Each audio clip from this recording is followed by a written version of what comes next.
പവിത്രത്തിന്റെ ഒരു അപ്കമിംഗ് എപ്പിസോഡിലേക്ക് എല്ലാവർക്കും സ്വാഗതം. രാധയുടെ അമ്മ രാധയെ വിവാഹത്തിനായി നിർബന്ധിക്കുന്നു. രാധയ്ക്ക് ഇത് ഒട്ടും ഇഷ്ടമല്ല. രാധ ഇക്കാര്യം പരമുവിനോട് പറയുന്നു. പരമു രാധയോട് പറയുന്നുണ്ട്, നീ വിഷമിക്കേണ്ട ആവശ്യമില്ല. നിനക്ക് ഈ വിവാഹത്തിന് സമ്മതമില്ല എങ്കിൽ ഞാൻ ഈ വിവാഹം മുടക്കിത്തരാം. നീ കാണാൻ വരുന്നവന്റെ മുന്നിൽ ധൈര്യമായിട്ട് നിന്നുകൊടുത്തോ. വിവാഹം മുടക്കുന്ന കാര്യം ഞാൻ ഏറ്റു എന്ന് പറയുന്നു. ശ്രീനിവാസൻ സാറിന്റെ മകളുടെ പിറകെ കുറച്ചു കാലമായി ഒരു പയ്യൻ ചുറ്റിക്കറങ്ങുന്നുണ്ട്. ഇക്കാര്യം ആ പെൺകുട്ടി കണ്ടുപിടിക്കുകയും ആ പയ്യനെ പോക്കുകയും ചെയ്യുന്നു. ഈ വിശേഷത്തെക്കുറിച്ചാണ് ഇന്ന് പറയാൻ പോകുന്നത്. രാധ ആകെ ടെൻഷൻ അടിച്ച് ഓട്ടോയിൽ എങ്ങോട്ടോ നോക്കിക്കൊണ്ടിരിക്കുകയാണ്. പരമോ അടുത്തു വന്ന് നിന്നതും രാധ അറിഞ്ഞിട്ടില്ല.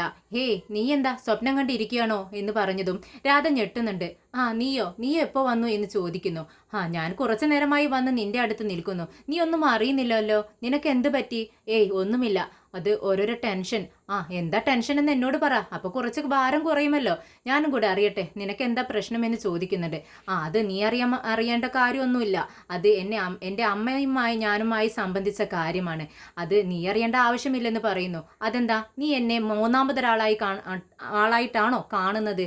നിന്നിലൊരാളായിട്ട് കാണുന്നില്ലേ എന്ന് ചോദിക്കുന്നു. അതുകൊണ്ടൊന്നുമല്ല പരമോ, ഇത് വേറൊരു പ്രശ്നമാണ്.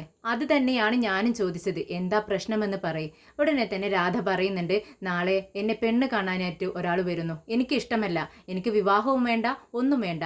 ഞാൻ അങ്ങനെയാണ് എൻ്റെ മനസ്സിൽ ഉറപ്പിച്ചിരിക്കുന്നത് എന്ന് പറയുന്നു. ഉടനെ തന്നെ പരമ ചോദിക്കുന്നുണ്ട്, നിനക്ക് വിവാഹം കഴിക്കുന്ന ആളെയാണോ ഇഷ്ടമില്ലാത്തത് അതോ വിവാഹമാണോ ഇഷ്ടമില്ലാത്തതെന്ന് ചോദിക്കുന്നുണ്ട്. അപ്പോൾ രാധ പറയുന്നുണ്ട്, ഇത് രണ്ടും എനിക്ക് ഇഷ്ടമല്ല. ഇതാണോ പ്രശ്നം? നീ സന്തോഷമായിട്ടിരിക്കെ. നിനക്ക് ഈ വിവാഹം വേണ്ടാന്നുണ്ടെങ്കിൽ ഞാനിത് മുടക്കിത്തരാം. അത്രയും പോരെ എന്ന് ചോദിക്കുകയാണ്. നീ ഉറപ്പായിട്ടും മുടക്കി തരുമോ? സത്യമാണോ നീ പറയുന്നത്? എൻ്റെ അമ്മ എന്നെ ഭീഷണിപ്പെടുത്തിക്കൊണ്ടിരിക്കുകയാണെന്ന് പറയുകയാണ്. നീ ധൈര്യമായിട്ടിരിക്കെ. നാളെ നിന്നെ കാണാൻ വരുന്ന ചെറുക്കൻ്റെ മുന്നിൽ നീ ധൈര്യമായിട്ട് ചെന്ന് നിന്നോ. ഈ വിവാഹം മുടക്കുന്ന കാര്യം ഞാൻ ഏറ്റു എന്ന് വാക്ക് കൊടുക്കുകയാണ് പരമു. അങ്ങനെ രാധ വീട്ടിലെത്തുന്നുണ്ട്. പിറ്റേന്ന് രാവിലെ തന്നെ ഒരുക്കങ്ങൾ തുടങ്ങുകയാണ്. അണിഞ്ഞൊരുങ്ങുന്നുണ്ട് രാധ ചെറുക്കന് മുന്നിൽ നിന്ന് കൊടുക്കാനായിട്ട്. അമ്മ അങ്ങോട്ടേക്ക് വരുന്നുണ്ട്. എന്നിട്ട് ഇവളോട് പറയുന്നുണ്ട്, രാധേ, നിനക്കറിയാമല്ലോ ഇത്രയും ആളുകൾ ഇവിടെയുണ്ട്. എന്നെ കാണാൻ വരുന്നവർക്ക് ഇരിക്കാനായി ചെയർ ഇവിടെ കൊടുത്തിട്ടുണ്ട്. പക്ഷേ നീ വിവാഹം മുടക്കാനായി എന്തെങ്കിലും ചെയ്തു കൂട്ടിയാൽ, ഈ വിവാഹം എങ്ങാനും മുടങ്ങിയാൽ, അവിടെ ഇരിക്കുന്ന ചെയറുകളുണ്ടല്ലോ, പിന്നെ എന്നെയും എൻ്റെ ഭർത്താവിനെയും മരിച്ച നിലയിൽ കാണാൻ വരുന്നവർക്ക് ഇരിക്കാനുള്ള ചെയറായിരിക്കും അത് പിന്നീടാവുന്നത്. അതുകൊണ്ട് തന്നെ നീ വളരെ ശ്രദ്ധിച്ച് കേട്ടോ. നീ വിവാഹം മുടക്കരുത്, ഞങ്ങൾ മരിക്കും എന്ന് പറയുവാണ്. ഇത് കേട്ടതും എന്നെ തനിച്ചാക്കി പോവാനാണോ അമ്മയുടെ ഉദ്ദേശം എന്ന് ചോദിക്കുകയാണ് രാധ. ഉടനെ തന്നെ അമ്മ പറയുന്നുണ്ട്, ഞങ്ങൾക്ക് അങ്ങനെയൊന്നും ഒരു ഉദ്ദേശവുമില്ല മോളെ. നീ നന്നായി ജീവിച്ച് കാണണം. അതിനു വേണ്ടിയാണ് ഞങ്ങൾ ഇത്രയും ബുദ്ധിമുട്ടുന്നത്. നീ അത് മനസ്സിലാക്കണമെന്ന് പറയുന്നു. അപ്പോഴും രാധയുടെ മനസ്സിൽ ആകെ പരമുവിനെ കുറിച്ചുള്ള ചിന്ത മാത്രമേ ഉള്ളൂ. പരമു പറഞ്ഞത് സത്യമായിരിക്കുമോ? ഞാൻ ചെന്ന് നിന്ന് കൊടുത്താലും ഈ വിവാഹം പരമു പറഞ്ഞതുപോലെ തന്നെ മുടക്കി തരില്ലേ എന്നൊക്കെയുള്ള ചിന്തകളായിരിക്കും. ടെൻഷൻ അടിച്ചിങ്ങനെ ഇരിക്കുകയാണ്. അങ്ങനെ രാധയെ കാണാനായി ചെറുക്കൻ്റെ വീട്ടുകാരും വരുന്നുണ്ട്. അവരുടെ മുന്നിലേക്ക് ചായയുമായിട്ട് രാധ ചെല്ലുന്നു. എല്ലാവർക്കും കൊടുക്കുന്നുണ്ട്. അപ്പോഴേക്കും ചെറുക്കന് കൊടുക്കാനായിട്ട് രാധ അങ്ങോട്ടേക്ക് ചെല്ലുകയാണ് ട്രേയുമായി. അപ്പോഴേക്കും പുറത്തു നിന്നും പരമു വന്ന് ആ ചായ ഇങ്ങനെ എടുക്കുകയാണ്. ചെറുക്കന് എടുക്കാൻ പറ്റുന്നില്ല. എല്ലാവരും അന്തമിട്ട് നോക്കുന്നു. അങ്ങനെ ചെറുക്കൻ്റെ അച്ഛനും അമ്മയും ചോദിക്കുന്നുണ്ട്, ഇതാരാ, നിങ്ങളുടെ ബന്ധു ആരെങ്കിലും ആണോ എന്ന് ചോദിക്കുകയാണ്. ഉടനെ തന്നെ രാധയുടെ അമ്മ പറയുന്നുണ്ട്, ഇല്ല, എനിക്ക് അറിയത്തില്ല, ഇതാരാണെന്ന് എനിക്കറിയില്ല എന്ന് പറയുന്നു. ഉടനെ തന്നെ പരമ ചോദിക്കുന്നുണ്ട്, നിങ്ങൾ പെൺകുട്ടിയുടെ സമ്മതം ചോദിച്ചിട്ടാണോ ഈ പെണ്ണ് കാണലിന് വന്നത്, ചെറുക്കനുമായി ഇവിടെ വന്നതെന്ന് ചോദിക്കുകയാണ്. ഉടനെ തന്നെ അച്ഛനും അമ്മയും എഴുന്നേൽക്കുന്നുണ്ട്. എന്താ ഈ പറയുന്നത്? നിങ്ങളുടെ മകളുടെ സമ്മതമില്ലാതെയാണോ ഈ കല്യാണം നടത്താൻ തീരുമാനിച്ചിരിക്കുന്നത്? എന്തിനാ ഞങ്ങളെ ഇങ്ങനെ പറ്റിച്ചത്? ഇത്രയും ദൂരം ഞങ്ങൾ ഇങ്ങോട്ടേക്ക് വരേണ്ട ആവശ്യമില്ലായിരുന്നല്ലോ എന്ന് ചോദിക്കുകയാണ്. അപ്പോഴേക്കും രാധയുടെ അമ്മ മുന്നിലേക്ക് കയറി വരുന്നുണ്ട്. ഇല്ല, ഇവൻ ആരാണെന്നോ എവിടെ നിന്ന് വന്നെന്നോ എനിക്ക് അറിയത്തില്ല. ഞങ്ങളുമായി ഒരു പരിചയമില്ലാത്ത ആളാണ് ഇവൻ പറയുന്നതൊന്നും വിശ്വസിക്കരുത് എന്ന് പറയുകയാണ്. ഉടനെ തന്നെ പരമു പറയുന്നുണ്ട്, ഞാൻ പറയുന്നത് നുണയാണെങ്കിൽ രാധയോട് ചോദിച്ചു നോക്കൂ. നിങ്ങൾ നേരിട്ട് തന്നെ വിവാഹത്തിന് സമ്മതമാണോ എന്ന് ചോദിക്കൂ എന്ന് പറയുകയാണ്. അപ്പോൾ രാധ ഒന്നും മിണ്ടാതെ നിൽക്കുന്നുണ്ട്. രാധയുടെ അമ്മ നിർബന്ധിക്കുന്നുണ്ട്, മോളെ നീ പറ, നിന്റെ ഇഷ്ടത്തിനനുസരിച്ച് തന്നെയാണ് ഈ വിവാഹം നടക്കുന്നതെന്ന്, നിന്റെ സമ്മതത്തോടെയാണെന്ന് എല്ലാവരുടെയും മുന്നിൽ വെച്ച് പറ എന്നിങ്ങനെ നിർബന്ധിക്കുന്നുണ്ട്. പക്ഷേ ആ വിവാഹത്തിന് രാധയ്ക്ക് സമ്മതമല്ലാത്തത് കൊണ്ട് തന്നെ രാധ ഒന്നും മിണ്ടാതെ നിൽക്കുവാണ്. എല്ലാവർക്കും മനസ്സിലാവുന്നുണ്ട് ഇവരെ എല്ലാവരും അവരെയും കബളിപ്പിച്ചിരിക്കുകയാണെന്ന്. അങ്ങനെ ദേഷ്യത്തോടെ അവിടെ നിന്നും എല്ലാവരും ഇറങ്ങിപ്പോവാണ്. രാധയുടെ അമ്മ ചൂടായിക്കൊണ്ട് ദേഷ്യത്തോടെ പരമുവിൻ്റെ അടുത്തേക്ക് വരുവാണ്. എന്നിട്ട് പറയുന്നുണ്ട്, നീ ആരാടാ? നിന്നെ ഇന്നേ വരെ ഞാൻ കണ്ടിട്ടില്ല. എന്തിനു വേണ്ടിയാണ് നീ ഇവിടെ കയറി വന്നത്? എൻ്റെ മോളുടെ വിവാഹം നടത്താൻ വേണ്ടി ഞാൻ എത്രമാത്രം കഷ്ടപ്പെടുന്നുണ്ടെന്നറിയാവോ? ഒരു വിധത്തിലാണ് ഇവരെ ഇങ്ങോട്ടേക്ക് വരുത്തിയത്. എൻ്റെ മോളെ ഞാൻ സമ്മതിപ്പിച്ച് വെച്ചിരിക്കുകയായിരുന്നു. കുറേ കാലം അവൾ വിക്രമിൻ്റെ പിറകെ നടന്നു. വിവാഹം വേണ്ട എന്ന് പറഞ്ഞുകൊണ്ട് നടക്കുമായിരുന്നു. ഇപ്പോൾ ഒരു വിധത്തിൽ ഞാൻ സമ്മതിപ്പിച്ച് വെച്ച് ഈ വിവാഹം ഒന്ന് നടക്കാനിരുന്നപ്പോൾ നീ അതെല്ലാം നശിപ്പിച്ച് കളഞ്ഞല്ലോടാ ദുഷ്ട, നീ നശിച്ചു പോകത്തല്ലേ ഉള്ളൂ എന്ന് പറഞ്ഞ് പ്രാഗിക്കൊണ്ടിരിക്കുകയാണ്. ഉടനെ തന്നെ പരമു പറയുന്നുണ്ട്, നിങ്ങളൊന്ന് നിർത്ത്. നിങ്ങൾക്ക് നിങ്ങളുടെ മകളുടെ വിവാഹം നടക്കണം, അത്രയല്ലേ ഉള്ളൂ. നിങ്ങളുടെ മകളെ ആരും വിവാഹം കഴിച്ചില്ലെങ്കിൽ ഞാൻ അവളെ വിവാഹം കഴിച്ചോളാം എന്ന് പെട്ടെന്ന് പരമു അങ്ങ് പറയുവാണ്. ഇത് കേട്ട് രാധയും ഞെട്ടുന്നുണ്ട്. രണ്ടുപേരെയും മാറി മാറി നോക്കുകയാണ് രാധയുടെ അമ്മ. ഇത് പറഞ്ഞുകൊണ്ട് പരമു പെട്ടെന്ന് അങ്ങ് ഇറങ്ങി പോകുന്നുണ്ട്. രാധ ആകെ അന്തം വിട്ട് സ്റ്റെക്കായി ഇങ്ങനെ നിൽക്കുകയാണ് പരമു പറഞ്ഞത് കേട്ടിട്ട്. അങ്ങനെ രാധയുടെ അമ്മ രാധയോട് ചോദിക്കുന്നുണ്ട്, അതെ, ആരാണ് അവൻ? നിനക്കിതിനു മുന്നേ അവനെ പരിചയമുണ്ടോ? അവൻ എന്ത് അർത്ഥത്തിലാണ് ഇങ്ങനെയൊക്കെ സംസാരിച്ചിട്ട് പോയത്? നിന്നെ വിവാഹം കഴിക്കാമെന്നല്ലേ അവൻ പറഞ്ഞത്? അത് എന്ത് വിശ്വാസത്തിലാണ് എന്ന് ചോദിക്കുകയാണ്. നിനക്കനെ അവനെ അറിയുമോ എന്ന് വീണ്ടും ചോദിക്കുന്നുണ്ട്. എനിക്കൊന്നും അറിയത്തില്ല, എന്താണെന്ന് അറിയത്തില്ല എന്നിങ്ങനെ ഒറ്റ വാക്കിൽ ഒരു ഉത്തരവും കൊടുത്തുകൊണ്ട് രാധ അകത്തേക്ക് കയറി പോകുന്നുണ്ട്. വേദ കിച്ചണിൽ ഓരോ ജോലി ചെയ്തുകൊണ്ടിരിക്കുകയാണ്. ഫോൺ റിങ് ചെയ്യുന്നുണ്ട്. വേഗം അടുത്തേക്ക് ചെല്ലുകയാണ്. നോക്കുന്ന സമയത്ത് ശങ്കരനാരായണനായിരിക്കും. ഓ, അച്ഛനാണല്ലോ എന്ന് പറഞ്ഞ് സന്തോഷത്തോടെ ഫോൺ എടുത്ത് നോക്കുകയാണ്. ഹലോ എന്ന് പറയുമ്പോൾ ശങ്കരനാരായണൻ ചോദിക്കുന്നുണ്ട്, മോളെ എവിടെ, വിക്രം എവിടെ എന്ന് ചോദിക്കുകയാണ്. ഉടനെ തന്നെ വേദ പറയുന്നുണ്ട്, അച്ഛാ, അച്ഛന് കുറച്ച് കൂടുന്നുണ്ട് കേട്ടോ. അച്ഛനിപ്പോൾ എപ്പോഴും വിക്രമിൻ്റെ വിശേഷം മാത്രമേ അറിയുന്നുള്ളൂ. ഞാൻ അച്ഛൻ്റെ മോളല്ലേ, എന്നിട്ട് എൻ്റെ വിശേഷമൊന്നും അറിയണ്ടേന്ന് ചോദിക്കുകയാണ്. മോളെ, ഇത്ര കാലം എത്രയോ വർഷമായി ഞാൻ നിന്നെ കാണുന്നതും ഞാൻ നിൻ്റെ വിശേഷങ്ങൾ അറിയുന്നതും എല്ലാമല്ലേ. ഞാൻ ഇപ്പോഴല്ലേ വിക്രം എൻ്റെ മരുമകനായി ഇപ്പോഴല്ലേ വന്നത്. ഇനി കുറച്ചു കാലം അവനെയും നിന്നേക്കാൾ കൂടുതൽ അവനെയും ഞാൻ സ്നേഹിക്കട്ടെ എന്ന് പറയുകയാണ് ശങ്കരനാരായണൻ. വേദയ്ക്ക് അത് കേൾക്കുമ്പോൾ ഒരുപാട് സന്തോഷമാവുന്നുണ്ട്. വേദ പറയുന്നുണ്ട്, ദേ ഇപ്പോൾ ഇങ്ങോട്ടേക്ക് എത്തിയതേ ഉള്ളൂ അച്ഛാ, എവിടേക്കോ തെണ്ടി തിരിഞ്ഞ് വന്നിരിക്കുകയാണ്. ഞാൻ പറഞ്ഞു വേഗം പോയി കുളിക്കാൻ. അങ്ങനെ കുളിക്കാനായി കയറിയിരിക്കുക. ഉടനെ ശങ്കരനാരായണന് സങ്കടം വരുന്നുണ്ട്. എന്നിട്ട് വിഷമം വന്നുകൊണ്ട് പറയുകയാണ്, എന്താ മോളെ നീ ചെയ്യുന്നത്? അവൻ പാവമല്ലേ, പുറത്തു പോയി വളരെ അലഞ്ഞു തിരിഞ്ഞിട്ടായിരിക്കും, ജോലികളൊക്കെ കൂടുതലുണ്ടായിരിക്കും. അകത്ത് കയറി വരുന്ന സമയത്ത് ഭക്ഷണമല്ലേ ആദ്യം കൊടുക്കേണ്ടത്. നീ എന്തിനാ അവനോട് പെട്ടെന്ന് കുളിച്ചിട്ട് വാ എന്ന് പറഞ്ഞത്? അവനക്ക് വിശപ്പുണ്ടാവില്ലേ എന്ന് ചോദിക്കുകയാണ്. ഉടനെ തന്നെ വേദ പറയുന്നുണ്ട്, എന്താ അച്ഛാ ഇങ്ങനെയൊക്കെ, സ്നേഹം കുറച്ച് കൂടി പോകുന്നുണ്ട് കേട്ടോ. അവൻ കുളിച്ചിട്ട് വരട്ടെ, വൃത്തിയായിട്ടല്ലേ ഭക്ഷണം കൊടുക്കേണ്ടത് എന്ന് പറയുകയാണ്. ഇല്ല മോളെ, നീ അവൻ്റെ കാര്യത്തിൽ ഒട്ടും ശ്രദ്ധിക്കുന്നില്ല, കുറച്ചുകൂടി ശ്രദ്ധ നിനക്ക് വേണം എന്ന് പറയുമ്പോഴേക്കും വിക്രം അങ്ങോട്ടേക്ക് വരുന്നുണ്ട്. ആരാണെന്ന് ചോദിക്കുക. അത് എൻ്റെ അച്ഛനാണെന്ന് പറയുമ്പോൾ വിക്രം പറയുന്നുണ്ട്, ഓ സാറായിരുന്നോ, നീ ഫോൺ ഇങ്ങോട്ടേക്ക് താ, അച്ഛനോട് എനിക്ക് സംസാരിക്കണം എന്ന് പറയുന്നുണ്ട്. ഉടനെ തന്നെ വേദ ഫോൺ എടുത്ത് കൊടുക്കുന്നുണ്ട്. ഹലോ സാർ എന്ന് പറയുമ്പോൾ വേദ വിക്രമിനിട്ട് അടിക്കുക കേട്ടോ. നീ എന്താ ഇപ്പോൾ ചെയ്തത്? എൻ്റെ ഫോൺ ഇപ്പോൾ താഴെ ആ കറിയിലേക്ക് വീണേനെ എന്ന് പറഞ്ഞുകൊണ്ട് വിക്രമിൻ്റെ കയ്യിലേക്ക് ഇങ്ങനെയിട്ട് അടിക്കുന്നുണ്ട്. അപ്പുറത്ത് നിന്ന് ശങ്കരനാരായണൻ ചോദിക്കുന്നുണ്ട്, എന്താ എന്താ അവിടെ ഒരു സൗണ്ട് എന്ന് ചോദിക്കുകയാണ്. അത് അച്ഛൻ്റെ മകള് എന്നെ ഉപദ്രവിക്കുന്നതാ, എന്നെ സ്നേഹിക്കുന്നതാ, സ്നേഹ കൂടുതൽ കൊണ്ട് എന്നൊക്കെ പറയുകയാണ്. ഇത് കേട്ട് ശങ്കരനാരായണൻ ചിരിക്കുന്നുണ്ട്. ഞാൻ മുകളിലേക്ക് ചെല്ലട്ടെ എന്ന് പറഞ്ഞുകൊണ്ട് റൂമിലേക്ക് കയറി ചെല്ലുകയാണ് വിക്രം ഫോണുകൊണ്ട്. അങ്ങനെ വിശദമായി സംസാരിക്കുന്നുണ്ട്. സാറ് പറഞ്ഞ പ്രശ്നങ്ങളെല്ലാം ഞാൻ സോൾവ് ചെയ്യാൻ ഇരിക്കുകയാണ്. കുറച്ച് പദ്ധതികളെല്ലാം ഞാൻ തയ്യാറാക്കിയിട്ടുണ്ട്. സാറ് വിഷമിക്കേണ്ട, ഞാൻ ഓരോ സംഭവങ്ങളും ചെയ്തുകൊണ്ടിരിക്കുകയാണ്. സാറ് വിഷമിക്കാതിരിക്കുക, ഞാൻ എല്ലാം അറേഞ്ച് ചെയ്തിട്ടുണ്ട് എന്ന് പറഞ്ഞ് വാക്ക് കൊടുക്കുകയാണ് ശങ്കരനാരായണന്. ശങ്കരനാരായണനാണെങ്കിൽ വിക്രമിനിപ്പോൾ ഒരുപാട് വിശ്വാസവും സ്നേഹവും എല്ലാമാണ്. അങ്ങനെ ശങ്കരനാരായണൻ പറയുന്നുണ്ട്, നിനക്ക് ഞാൻ ഈ കാര്യം ഏൽപ്പിച്ചത് കൊണ്ട് തന്നെ നിനക്ക് എന്തെങ്കിലും ബുദ്ധിമുട്ടുണ്ടോ എന്ന് ചോദിക്കുകയാണ്. എനിക്കൊരു ബുദ്ധിമുട്ടുമില്ല, എനിക്ക് സന്തോഷം മാത്രമേ ഉള്ളൂ എന്ന് പറയുന്നുണ്ട്.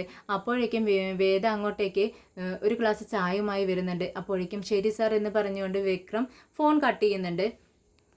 പിറ്റേന്ന് രാവിലെ ശ്രീനിവാസൻ സാറിൻ്റെ മകളെ കോളേജിലേക്ക് പോകുന്ന സമയത്ത് അവൾക്ക് ആരോ പിറകിലുണ്ടെന്നിങ്ങനെ തോന്നുകയാണ്. കുറച്ച് കാലമായി ഒരു ചെറുക്കൻ പിറകെ നടക്കുന്നത് അവളുടെ ശ്രദ്ധയിൽപ്പെടുന്നുണ്ട്. അവൾ പിറകിലോട്ട് തിരിഞ്ഞു നോക്കുന്ന സമയത്ത് ആ ചെറുക്കൻ അങ്ങ് എങ്ങോട്ടെങ്കിലേക്ക് മാറിക്കളയും. അങ്ങനെ ഒരുപാട് കാലമായി അവളിങ്ങനെ ശ്രദ്ധിച്ചു വരുന്നു. ഒരാൾ പിറകെ നടക്കുന്നതും അവളെ കാണുമ്പോൾ ഒളിച്ചു നിൽക്കുന്നതും. അങ്ങനെ കുറച്ച് സമയം ദൂരേക്ക് അങ്ങ് പോകുമ്പോൾ പിറകിലേക്ക് തിരിഞ്ഞു നോക്കുമ്പോൾ ആരും കാണുന്നില്ല. പെട്ടെന്ന് അവളൊരു വളവിലേക്ക് തിരിഞ്ഞ് ഒരു കാറിന് പിറകിൽ ഒളിച്ചിരിക്കുകയാണ്. അപ്പോഴേക്കും ആ ചെറുക്കൻ തെരുവിലെ കാറിനടുത്ത് എത്തുന്നുണ്ട്. എന്നിട്ട് ഈ കുട്ടിയെ ഇങ്ങനെ തിരിഞ്ഞു നോക്കുവാണ്. അപ്പോൾ കാണുന്നില്ല. പെട്ടെന്ന് ഇങ്ങനെ തിരിയുന്ന സമയത്ത് ആ പയ്യൻ്റെ പിറകെ ഈ കുട്ടി അങ്ങ് പ്രത്യക്ഷപ്പെടുന്നുണ്ട്. എന്നിട്ട് ചോദിക്കുന്നുണ്ട്, താൻ കുറേ കാലമായല്ലോ എൻ്റെ പിറകെ നടക്കാൻ തുടങ്ങിയിട്ട്, എന്താ തൻ്റെ ഉദ്ദേശം എന്ന് ചോദിക്കുകയാണ്. അപ്പോൾ ആ പയ്യൻ പറയുന്നുണ്ട്, അത് ഞാൻ എനിക്ക് തന്നെ ഒരുപാട് ഇഷ്ടമാണ്, അത് പറയാനായിട്ടാണ് ഞാൻ ഇത്രയും കാലം തൻ്റെ പിറകെ നടന്നതെന്ന് പറയുവാണ്. അത് കേട്ടിട്ട് ഈ കുട്ടി പറയുന്നുണ്ട്, അത് ഞാൻ ആരാണെന്നറിഞ്ഞാൽ എൻ്റെ പിറകെ ഒരിക്കലും നടക്കത്തില്ല. അതെന്താ അങ്ങനെ?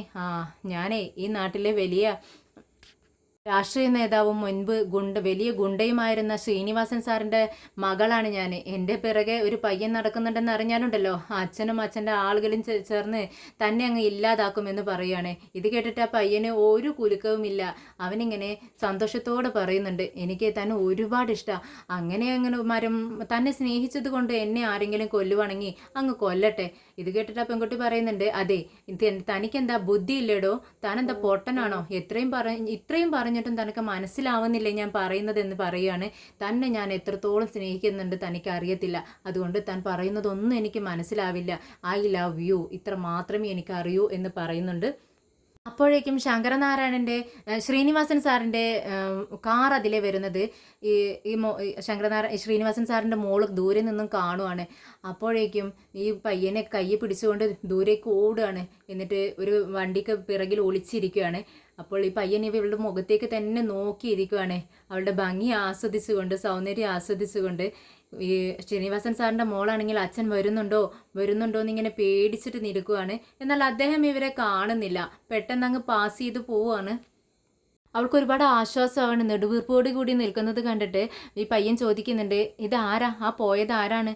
അപ്പോൾ പെൺകുട്ടി പറയുന്നുണ്ട്, അതെൻ്റെ അച്ഛനാണ്. തൻ്റെ അച്ഛനാണോ? എന്നിട്ട് താൻ എന്തിനാ ഒളിച്ചിരുന്നത്? ശരി, തൻ്റെ അച്ഛനാണെങ്കിൽ എന്നോട് പറയണ്ടോ, എന്നാൽ ഞാനൊരു ഹായ് അങ്കിൾ എന്ന് പറഞ്ഞുകൊണ്ട് ഞാൻ ഓടിച്ചെന്ന് അങ്കിളിനെ പരിചയപ്പെട്ടേനെ. അപ്പോൾ എന്നെ ഒരുപാട് ഇഷ്ടമാവില്ലേ എന്ന് ചോദിക്കാണ്. എടോ, തന്നോടല്ലേ ഞാൻ പറഞ്ഞത് എൻ്റെ അച്ഛനെ ഇഷ്ടപ്പെടത്തില്ല, എൻ്റെ പിറകെ ആരെങ്കിലും നടക്കുന്നുണ്ടെന്ന് അറിഞ്ഞാൽ അവനെ അങ്ങ് ഇല്ലാതാക്കും, അതായിരിക്കും എൻ്റെ അച്ഛൻ്റെ ചെയ്യാൻ പോകുന്നത്. തനിക്ക് എന്താ ഞാൻ പറയുന്നത് മനസ്സിലാക്കാത്തത്? എനിക്ക് തന്നെ ഇഷ്ടമല്ല എന്ന് പറയുകയാണ്. ഇത് കേട്ടിട്ട് പയ്യൻ പറയുന്നുണ്ട്, തനിക്ക് എന്നെ ഇഷ്ടമല്ല എന്ന് പറയരുത്, എനിക്ക് എന്നോടുള്ള ഇഷ്ടം കൊണ്ടല്ലേ തൻ്റെ അച്ഛനെ കണ്ടപ്പോൾ അച്ഛൻ്റെ കണ്ണിമുന്നിൽ നിന്നും എന്നെ പിടിച്ചു വലിച്ചുകൊണ്ട് പോയി ഇവിടെ ഒളിച്ചിരുന്നത് അല്ലേടോ എന്ന് ചോദിക്കുകയാണ്. അപ്പോൾ ആ പെൺകുട്ടി ഒന്നും മിണ്ടാതെ ഇങ്ങനെ തല താഴ്ത്തി നിൽക്കുവാണ്. ശങ്കരനാരായണൻ പറഞ്ഞതനുസരിച്ച് പ്രശ്നങ്ങളുള്ള ആ കമ്പനിയിൽ എത്തുവാണ് നമ്മുടെ വിക്രം. അങ്ങനെ 4 പാടും വീക്ഷിക്കുന്നുണ്ട്. എല്ലാവരും വളരെ ജോലി തിരക്കിലാണ്, ആരും ആരെയും ശ്രദ്ധിക്കുന്നില്ല. വിക്രം അവിടെ എത്തിയിട്ടും വിക്രമിൻ്റെ മുഖത്തേക്ക് പോലും ആരും നോക്കുന്നില്ല. വിക്രം ഇങ്ങനെ അവരോട് ചോദിക്കുന്നുണ്ട്, നിങ്ങൾ എങ്ങോട്ടേക്കാണ് ഇതെല്ലാം കൊണ്ടുപോകുന്നത്, നിങ്ങളുടെ മുതലാളി എവിടെ എന്നൊക്കെ ചോദിക്കുമ്പോഴും ആരും ഒരക്ഷരം പോലും അവനെ മൈൻഡ് ചെയ്യുന്നത് പോലും ഇല്ല, സംസാരിക്കുന്നതും ഇല്ല. അങ്ങനെ ഒരു കുട്ടി അവിടെ ഇരുന്ന് ഒരു ഓല കൊണ്ട് മേഞ്ഞൊരു വീട്ടിലിരുന്ന് ഒരു കുട്ടി ഇരുന്ന് പഠിക്കുന്നുണ്ട്. അപ്പോൾ കുട്ടിയുടെ അടുത്തേക്ക് വേഗം ചെല്ലുകയാണ് വിക്രം. അപ്പോൾ ചോദിക്കുന്നുണ്ട്, മോനെ നിൻ്റെ അമ്മയും അച്ഛനും എവിടെ, നീ പഠിക്കുകയാണോ, നീ ഏത് സ്കൂളിലാണ് പഠിക്കുന്നത്, നിൻ്റെ പേരെന്താ എന്നൊക്കെ ഇങ്ങനെ ഒറ്റ ശ്വാസത്തിൽ ചോദിക്കുന്നുണ്ട്. പക്ഷേ ആ കുഞ്ഞും ഒന്നും മിണ്ടുന്നില്ല. അവിടെ ആരും ഒന്നും മിണ്ടാത്തത് കൊണ്ട് ഇതെന്താ ഇങ്ങനെ എന്ന് ചിന്തിച്ചിരിക്കുകയാണ്.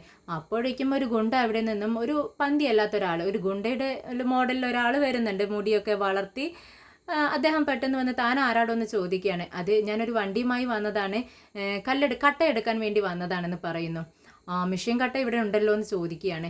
അപ്പോൾ അദ്ദേഹം പറയുന്നുണ്ട്, അതിന് ഞങ്ങളുടെ വണ്ടിയിലാണല്ലോ ഇവിടുത്തെ സാധനങ്ങളെല്ലാം കൊണ്ടുപോകുന്നത്, നിന്നോട് ആരാ ഇങ്ങോട്ടേക്ക് വരാൻ പറഞ്ഞതെന്ന് പറയുകയാണ്. അത് ഞാനിവിടെ നിങ്ങൾ കട്ട വിൽക്കുന്നുണ്ടെന്ന് അറിഞ്ഞതുകൊണ്ട് ഞാൻ എൻ്റെ വണ്ടിയുമായി എടുക്കാൻ വേണ്ടി വന്നതാണെന്ന് കള്ളം പറയുന്നു വിക്രം.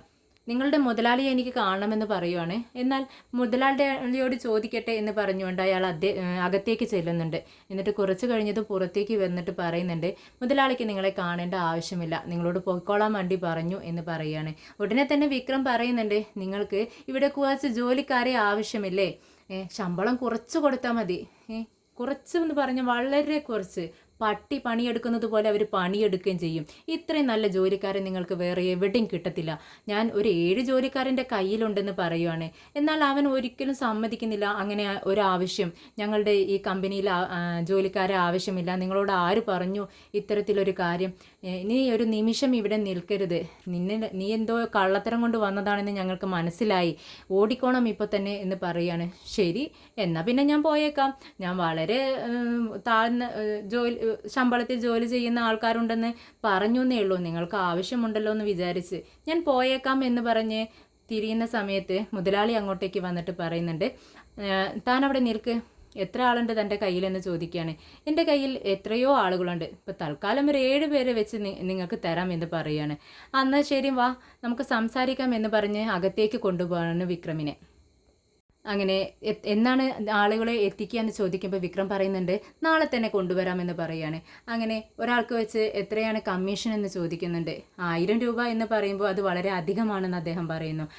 എന്നാൽ ശരി, 800 രൂപ വെച്ച് ഒരാൾക്ക് 800 രൂപ വെച്ച് തന്നാൽ മതി എന്ന് വിക്രം പറയുന്നുണ്ട്. എങ്കിൽ ശരി, നീ നാളെ കൊണ്ടുപോവാ, അപ്പോൾ കാശ് തരാം എന്ന് പറയുന്നു.